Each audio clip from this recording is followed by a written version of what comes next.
নমস্কার বন্ধুরা, আশা করি সবাই ভালো আছেন। সুজাতা ভিলেজ ফুডে আপনাদের সবাইকে স্বাগত জানিয়ে শুরু করছি আজকের রান্না। আজকের রান্নাটি সম্পূর্ণ নিরামিষ রান্না। যে কোনো নিরামিষ দিনে এইভাবে রান্না করে দেখতে পারেন, খুবই ভালো লাগবে। আজকে রান্না করব অনুষ্ঠান বাড়ির মতন নিরামিষ ফুলকপির রোস্ট। আপনারা প্রথম থেকে শেষ অবধি ভিডিওটি দেখতে থাকুন। চলুন রান্না শুরু করি। প্রথমে ফুলকপিকে বড় বড় পিস করে কেটে নুন জলে ভালোভাবে ধুয়ে তুলে রেখেছি। এখানে আমি একটি মিডিয়াম সাইজে ফুলকপি নিয়েছি। কড়াইতে দিয়ে দিচ্ছি বেশি পরিমাণে একটু তেল দিয়ে ফুলকপিগুলো ভেজে নেব। এখানে ফুলকপিকে বেশি করে ভাজা দরকার নেই, একটু হালকা করেই ভাজতে হবে যাতে ফুলকপির কাঁচা গন্ধটা চলে যায়। এভাবে উল্টে পাল্টে ভালো করে একটু ভেজে নিতে হবে।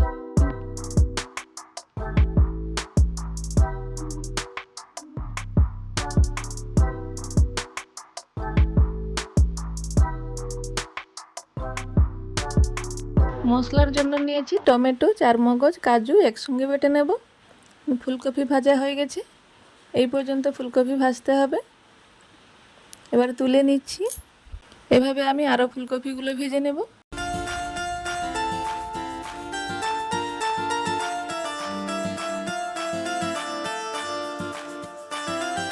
ফুলকপি ভাজা হয়ে গেছে, এক্সট্রা তেল আমি বের করে নিচ্ছি। এত তেলে রান্না করব না। ফোড়নে দিচ্ছি তেজপাতা, গোটা গরম মশলা, গোটা জিরে। গোটা মশলাগুলো ব্রাউন কালার হওয়া পর্যন্ত একটু ভাজতে হবে। দেখুন ব্রাউন কালার হয়ে গেছে। এবার দিয়ে দিচ্ছি 1 চিমটে হলুদ দিয়ে এবার দিয়ে দিব আদা বাটা। হলুদ দিয়ে আদা বাটা দিলে আদা বাটা আর গায়ে ছিটকাবে না, ভালোভাবে ভাজা হয়ে যাবে। এখানে তো আমি 2 চামচ আদা বাটা নিয়েছি। দিয়ে একটু ভালো করে কষিয়ে নিতে হবে যাতে আদার কাঁচা গন্ধ চলে যায়। যত ভালোভাবে মশলা রেডি হবে খেতে তত টেস্টি হবে। এবার এতে দিয়ে দিচ্ছি হলুদ গুঁড়ো, লঙ্কার গুঁড়ো, কালারের জন্য দিচ্ছি কাশ্মীরি লঙ্কার গুঁড়ো। দিয়ে ভালোভাবে মশলার সঙ্গে মিশিয়ে নিতে হবে। মশলা কষানোর সময় গ্যাসের ফ্লেমকে লোতে রাখতে হবে, নাহলে মশলা নিচে থেকে লেগে যাবে, তখন টেস্ট খারাপ হয়ে যাবে। এবার এতে দিয়ে দিচ্ছি বেটে রাখা মশলা।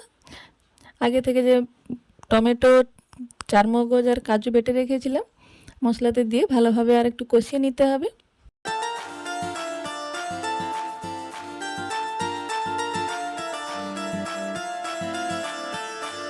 এবার এতে দিয়ে দিচ্ছি ধনে গুঁড়ো, জিরে গুঁড়ো, কস্তুরি মেথি দিয়ে আবারও মশলার সঙ্গে ভালো করে মিশিয়ে নিচ্ছি। যতক্ষণ না মশলা থেকে তেল ছেড়ে আসছে ততক্ষণ অবধি কম আঁচে মশলাকে ভালো করে কষিয়ে নিতে হবে, দিলে তার টেস্ট আরও দ্বিগুণ বেড়ে যাবে।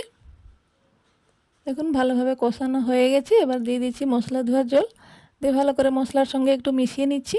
মশলা থেকে তেল ছেড়ে এসছে, মানে মশলা ভালোভাবে রেডি হয়ে গেছে। এবার এতে দিয়ে দিচ্ছি দুধ। এখানে আমি হাফ বাটি দুধ নিয়েছি। দুধকে আগে থেকে ফুটিয়ে রেখেছিলাম। মশলার সঙ্গে ভালো করে একটু মিশিয়ে নিচ্ছি। এবার এতে দিয়ে দিচ্ছি গ্রিন মটর। থেকে গ্রিন মটর দিয়ে দিলে গ্রিন মটর মশলাও রেডি হয়ে যাবে আর গ্রিন মটরও সিদ্ধ হয়ে যাবে। এবার উপর থেকে দিয়ে দিলাম লবণ, দিয়ে ঢাকা দিয়ে কিছুক্ষণ কম আঁচে ফুটিয়ে নেব।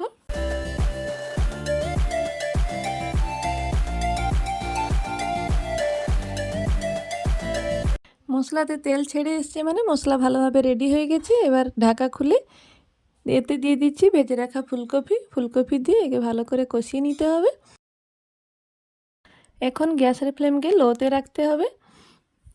ভালো করে কষিয়ে নিচ্ছি। থেকে দিয়ে দিচ্ছি 1 চিমটে চিনি পুরোপুরি অপশনাল, চিনি দিলে টেস্ট খুব ভালো আসে। চিনি দিয়ে আবার মশলার সঙ্গে ভালো করে মিশিয়ে নিচ্ছি। এবার এতে দিয়ে দিচ্ছি ধনেপাতা কুচি, একেও ভালো করে সঙ্গে মিশিয়ে নিচ্ছি। ভালোভাবে কষানো হয়ে গেছে। দেখুন ফুলকপির সাথে মশলাগুলো ভালো করেই মিশে গেছে। এবার এতে দিয়ে দিচ্ছি জল। আমি এখানে গরম জল ব্যবহার করছি, হাফ বাটি জল দিয়েছি। আপনারা জলের পরিমাণ বাড়াতে পারেন, তবে খুব বেশি জল দিলে এতে ভালো লাগবে না। ফুলকপির মশলার সাথে জলকে ভালো করে মিশিয়ে নিয়ে ঢাকা দিয়ে লো থেকে মিডিয়াম আঁচে 5 মিনিটের মতন একে ফুটিয়ে নিতে হবে। বেশিক্ষণ ফোটানো দরকার নেই, ফুলকপি আগে থেকে ভাজাই আছে।